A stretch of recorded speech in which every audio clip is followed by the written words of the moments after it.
two, three. And don't you stop the music, get into it, won't you dance with me? Find a place and lose it, you can do it, won't you dance with me? Good morning mga ka-energy. Time check tayo, it's almost 11 a.m. in the morning at nandito po kami ni Ate Rosa. Anong bridge today? Sheikh Zayed Bridge. Yes, we're going to Al Forsan Village. So meron po tayong isang i-assess na bata doon, 8 years old. Ano na siya, nasa grade 2 na siya. Okay, year 3 kasi siya dun sa British. So, -1 lang po lagi. So, ayan, on the way po kami sa Al Forsan, Khalifa A City. Ayan po ang makikita nyo along the way.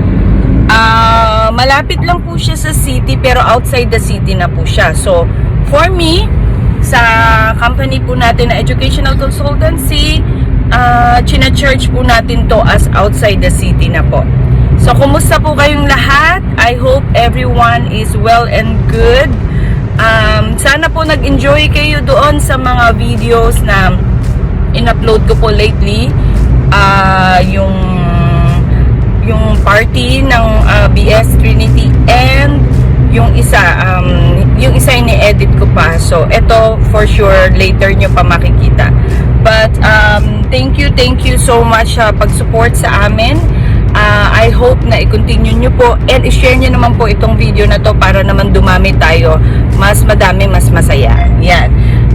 Ayan mga ka-energy, makita nyo yung Khalifa University.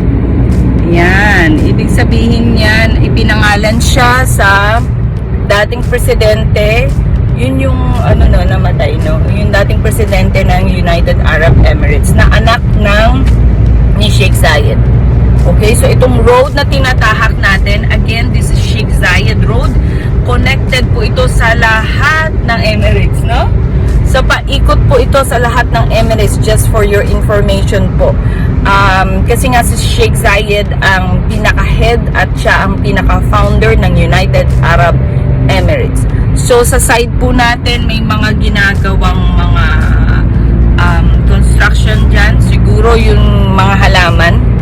Pero ngayon, diretso na po tayo. Actually, dadaan po tayo sa Spinneys, isang parang grocery store.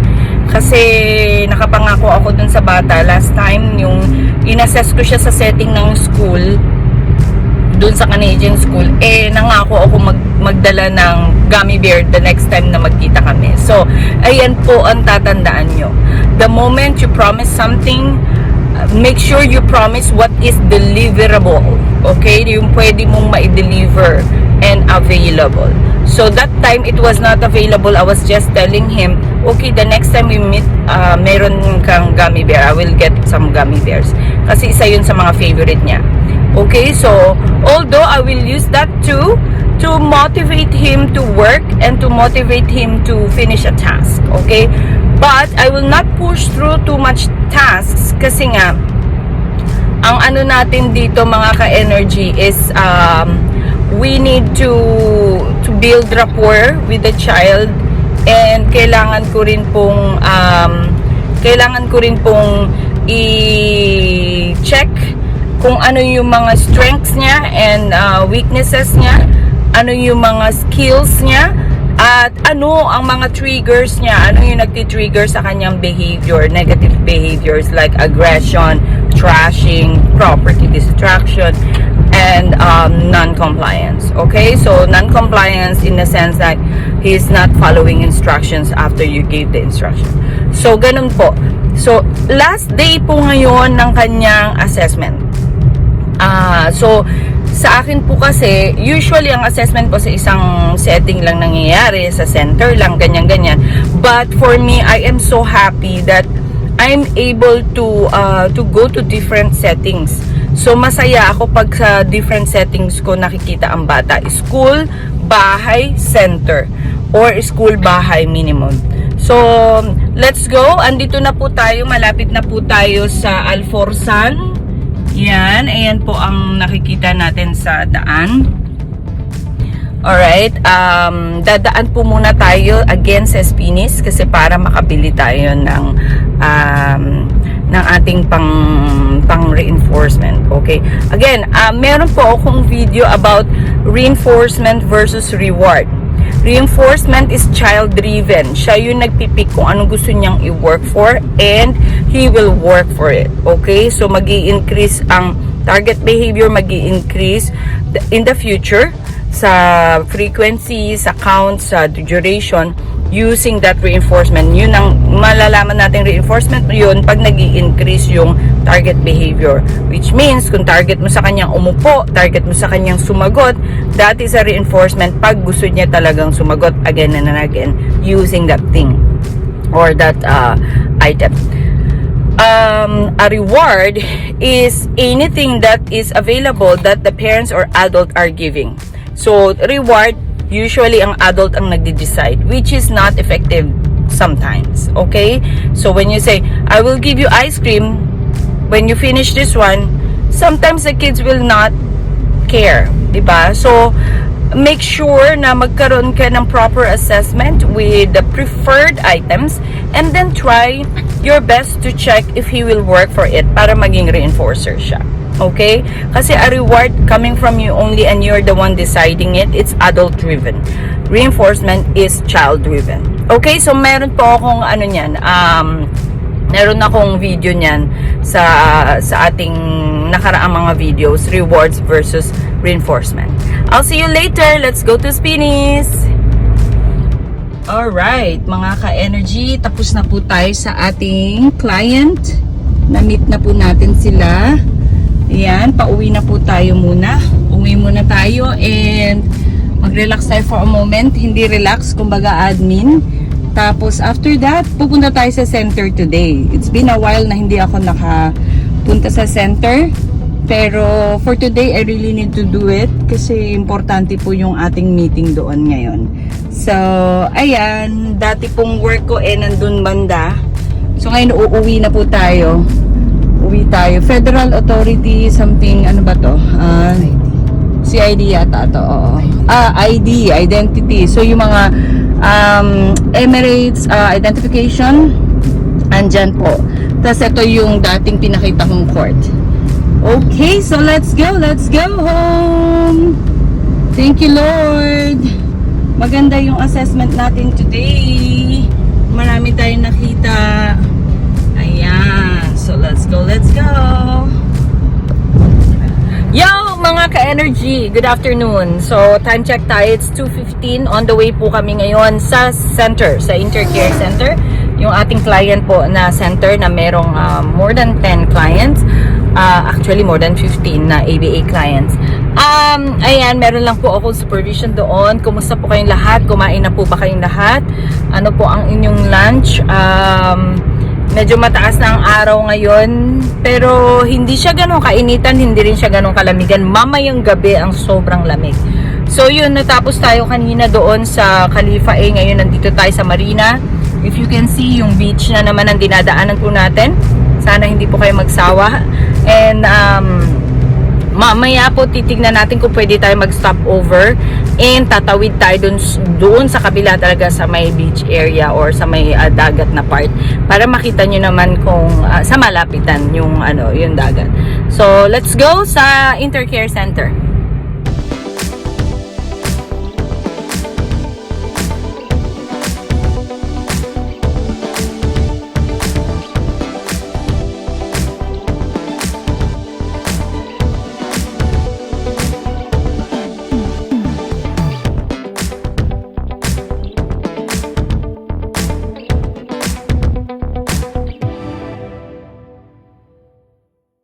Guys, mga ka-energy, tapos na po tayo sa center. Natuwa lang ako dito sa kabilang side na beach. Hindi beach, tubig. Kasi napakatahimik niya. Ayun, parang walang kaalon-alon. Relaxing. Pupunta po tayo dun the other side para ma-check natin gaano kaganda the other side. Let's go! Mga ka-energy, andito na po tayo ulit. Ito yung part dati na blinag ko na. So, lalakad lang po tayo dun sa kabilang side. So, ganito po ang pagtawid dito sa sa Abu Dhabi, kailangan lagi kang nasa zebra line ang tawag nila at itatouch mo ito. Please touch. Yan. Tapos sasabihin niya, please wait. O, diba? Nagre-respond siya. Uy, lumago na yung mga flowers. Ang ganda. Nice. Yan. Green na. Tatawid na tayo. Bilis, bilis, bilis, bilis. Tapos, magta-touch ulit tayo doon sa kabila. So, ganun po yan. May mga times talaga na kailangan mong mag-touch-touch. Pero may mga times, may mga zebra lines na hindi mo na kailangan mag-touch, especially sa mga intersections, mga ganyan. So, may mga clients po kami, mga ka-energy, na tinitrain din natin dito. Okay, so, kung paano mag-touch neto at kung paano din maging careful sa mga bagay-bagay, especially so tinitrain din natin sa social skills, sa community skills na na kung paano gumamit paano tumingin din sa green go and red stop. Wow! Ladies and gentlemen, mga ka-energy, andito na tayo sa tahimik na Corniche ngayon. Napakatahimik. Ang ganda ng view. Yan. Okay. Lakihan ko yung ating view. Okay. So mga ka-energy, finally, andito po tayo sa kabilang side. Yun po yung dating blinag ko doon sa kabilang side. Ngayon, nandito tayo sa kabila. Yung nakikita nyo doon na puti. Yan. Yung puti na yan. Yan ang starting ng mga beach. Yan. Diyan. So, amoy dagat talaga dito. Ayan, may malalaking bato. So basically itong site na to, hindi pa rin siya po pwedeng swimmingan, pero may mga upuan dito na pwede kang mag-sightseeing, magmuni-muni. Ayan. So lakad tayo ng konti dito. So andun pa rin yung Marina Mall. Lakad tayo dito. Yan. Wow! Tignan nyo nga naman. Tignan mo sa Ate Rose, andun na naman siya. So ganito siya kaganda. Relaxing. Ang ganda ng natin ngayon, mga ka-energy. Ang ganda ng weather natin ngayon. So, tingnan natin anong itong mga flowers. Dito pala yung mga flowers. Okay, so baba po tayo dito. Let's see. Alright. Yan. Mas malapit na view. Nice. Kita nyo ba yan? Ang tahimik, no, mga ka-energy. Pag may problema ka, punta ka lang dito para medyo makalimutan mo naman ang problema. Hindi sa pag-inom ng alak. Kasi ako, mga ka-energy, naniniwala ako na ang problema dapat sinusolusyonan ng maayos, hindi yung sisirain mo yung katawan mo. I'm sorry yun sa mga ka-energy natin dyan na umiinom pag may problema. I'm just concerned po. Totoo naman po talaga na kailangan nating maging careful sa ating health. Ayan, so tingnan nyo, napakatahimik ng tubig. Sarap tignan. Super ganda. Nandun po yung flagpole. Ayan o, yung flagpole, nakikita nyo. Yan, remember, meron tayong vlog dati. Yan yung flagpole. So, hindi po ako marunong masyadong mag-compute ng ating how many kilometers, pero hindi siya kalayuan. At napakalamig talaga ng hangin. Dito po tayo. Yan. Woohoo! Sarap.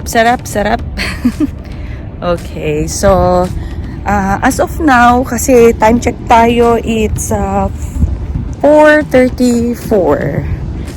Hindi siya masyadong busy. Yan. Hindi siya masyadong busy, but kalmado.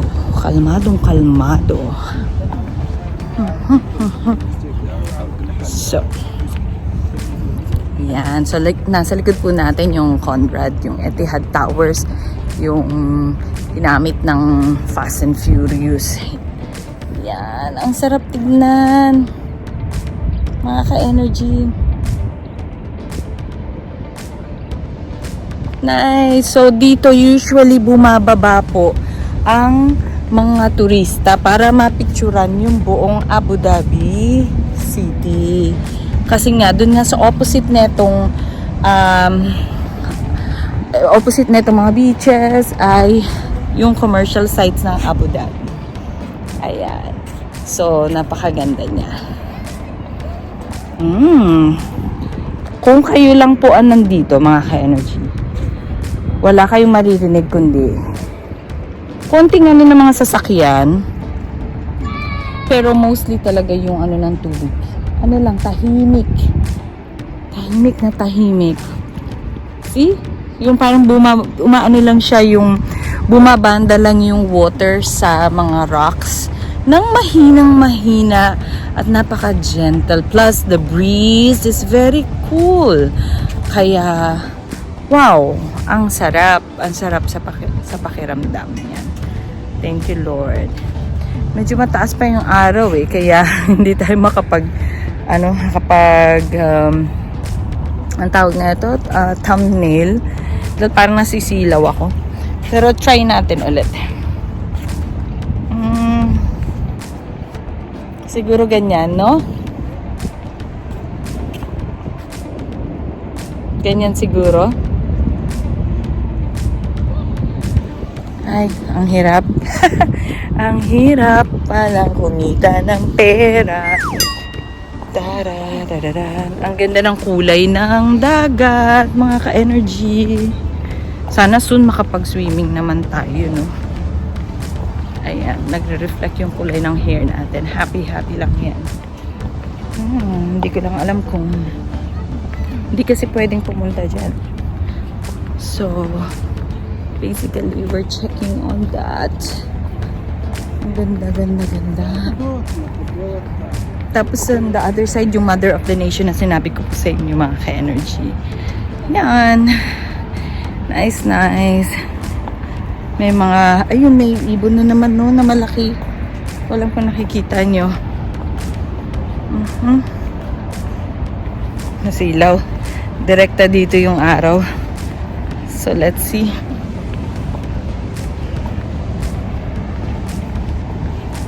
Ayan. So, kita niyo mga ka-energy. Ang laki talaga.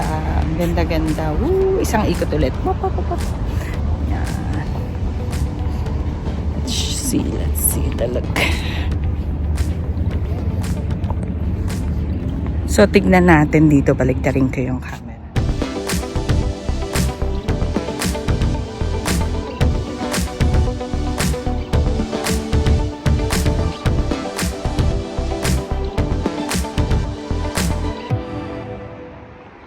So I have some new friends here that would like to say hi. Say hi to my vlog. Say hi, yeah. So they're actually taking photos. He's a model, right? You're a model or your friends? Ah, okay. So you're from India? India, okay. Nice. Shout out to all Indians. Kerala or? Kerala. Oh, wow. I have lots of friends from Kerala. Oh my goodness. Okay, so how are you guys? Very good. So you're just taking photo here? Yeah. Are you visitors here or? No. Ah, okay. You're residents here. All right. So shout out to everyone there. Okay, so do you want some more greetings to your friends? I don't know. So thank you so much for letting me shoot in some short time. Thank you. Have a good day. May mga nakita tayo dong mga friends. Ayan. Asan na si ate? Ayan, ate. So nagpipicture lang kasi sila dun eh. So sabi ko, magkaibigan lang sila. Selfie. Kalas? Okay. So yeah, thank you again to our new subscribers. Hopefully you will subscribe and like and hit the notification bell. So we're just waiting. Green. Okay, let's go. Run. Okay, and then we're gonna go back to our car.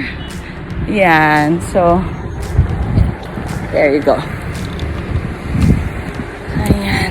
Let's see. So guys, we were laughing because the car there is just very fast, kaya nagtatatawa kami ni Ate Rose kasi nagtumatakbo kami kahit naka-green naman yung ano. So anyway, thank you so much sa pag-antabay po sa ating channel mga ka-energy. And I hope and I pray na mag-grow po itong channel natin accordingly and tremendously, at sana naman suportahan niyo po kami sa pag-like at subscribe and hit the notification bell para sa mga susunod nating videos.